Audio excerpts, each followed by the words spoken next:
of the words are for you as well, but we're letting you listen to all of them.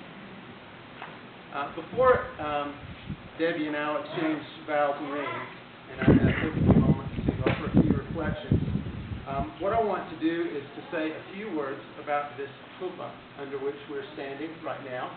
And this is something that we began the service with as they entered in under that canopy, that bridal chamber. And also something about the breaking of the glass, which we will do at the end of the ceremony, and we'll commence their marriage together.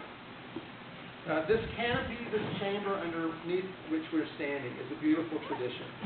And in ancient times, the groom would escort the bride in joyful procession from her parental home to his parental home, where the wedding feast would be held.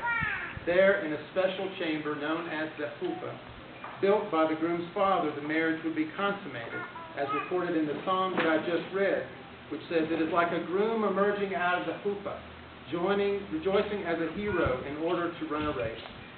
In earlier times, in medieval times, this chuppah was replaced with a tallit, a cloth, under which a couple would stand, but the tradition has resumed again, and there are many who now, again, will put up a portable canopy, a portable chuppah, under which they say their wedding vows.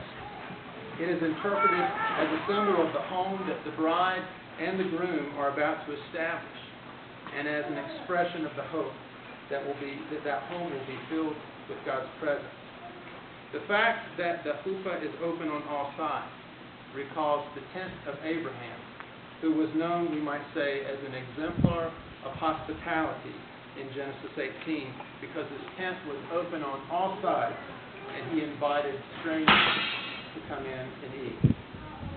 While I know that, Al and Debbie, that you have included this for traditional reasons, I believe that for you and what I know of you, that there perhaps is no greater symbol of your love and for your coming together today. Your lives, in many ways, were brought together by the heart for others that has caused your paths to cross. I find it interesting that today, in the local papers, didn't know you were in the papers today, did you? In the local papers, there was a letter to the editor written by the family of a dear woman who just recently passed away after living 100 years, expressing their gratitude to both of you for your care for them. Today, this chuppah and the marriage established underneath it marks the beginning of a new home that will be filled with God's presence.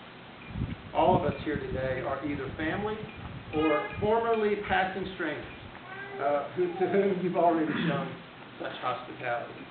And I can only imagine the blessings that await other strangers as you open your home together in the days to come. Also find it interesting that the psalmist here, when he wants to give us a picture of the self-revelation of God, which he displays through the rising of the sun,